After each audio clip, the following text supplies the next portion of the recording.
देखिए, जब कोई महिला गर्भवती होती है और उस दौरान उसे कोई प्रॉब्लम हो जाती है, जैसे कि सर दर्द, जुकाम, पेट दर्द आदि, तो उस समय हम उसे ऐसे ही कोई दवा नहीं दे सकते, क्योंकि बहुत सी ऐसी दवाएं होती है जो कि गर्भवती महिला के लिए नुकसानदायक होती है या फिर उसके बच्चे के लिए हानिकारक होती है। तो ऐसे में हमें जानना जरूरी है कि ऐसी कौन कौन सी दवाएं हैं जो कि हम गर्भवती महिला को दे सकते हैं या फिर उसके लिए सेफ मानी जाती हैं। यहाँ पर हम लगभग सभी प्रॉब्लम्स के बारे में बात करने वाले हैं जो कि एक गर्भवती महिला को हो सकती है। तो आप इनमें से कोई भी दवाई अपने डॉक्टर की सलाह पर इस्तेमाल कर सकते हैं। यहाँ पर हमारी पहली प्रॉब्लम है जो कि गर्भवती महिला को हो सकती है, वो है पेन या फिर दर्द। तो जब भी किसी गर्भवती महिला को दर्द होता है तो ऐसे में आपको एनाल्जेसिक यूज़ करनी होती है। एनाल्जेसिक का मतलब होता है कि ऐसी दवाएं जो कि पेन को ठीक कर देती है। तो इसके लिए आप पैरासीटामोल टैबलेट यूज़ कर सकते हैं, जो कि एक सेफ मेडिसिन है जो कि प्रेगनेंसी के समय इस्तेमाल की जाती है। तो यदि आपके कहीं भी दर्द होता है तो आप ऐसी कंडीशन में पैरासीटामोल इस्तेमाल कर सकते हैं। और इसकी कितनी डोज यूज़ करनी है और इसे कब तक यूज़ करना है, इसे जानने के लिए आप अपने डॉक्टर से सलाह ले सकते हैं। अब बात करते हैं वोमिटिंग या फिर उल्टी के लिए। यदि किसी गर्भवती महिला को उल्टी आती है तो ऐसी कंडीशन में हम कौन सी मेडिसिन यूज़ कर सकते हैं। देखिए, जो मेडिसिन उल्टी के लिए यूज़ की जाती है उन्हें हम एंटी एमेटिक्स कहते हैं।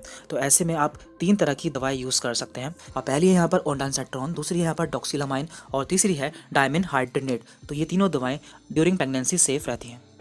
अब बात करते हैं हम कॉन्स्टिपेशन, जिसे कि हम आम भाषा में कब्ज भी बोल देते हैं। तो इसके लिए हम कौन कौन सी दवाएं प्रेगनेंसी के समय इस्तेमाल कर सकते हैं। तो पहली दवा है यहाँ पर इसबगोल, दूसरी यहाँ पर लैक्टोलोज और तीसरी यहाँ पर ग्लिसरीन सपोजिटरी। तो ये तीनों दवाएं प्रेगनेंसी के समय यूज़ की जा सकती हैं।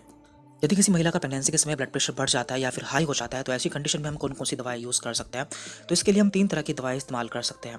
पहली है यहाँ पर मिथाइलडोपा, दूसरी है निपेटिपाइन एंड तीसरी है लेबीटोलोल। तो ये तीनों दवाएं प्रेगनेंसी के समय इस्तेमाल की जा सकती हैं।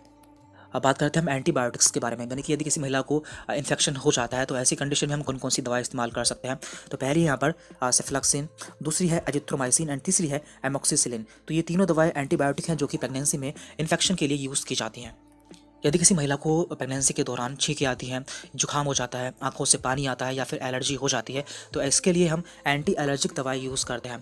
तो इसके लिए आप डाइफेनिहाइड्रामीन, लिवोसिट्रेजिन या फिर लोरेटाडीन मेडिसिन यूज़ कर सकते हैं। तो ये सभी एंटी एलर्जिक मेडिसिन हैं।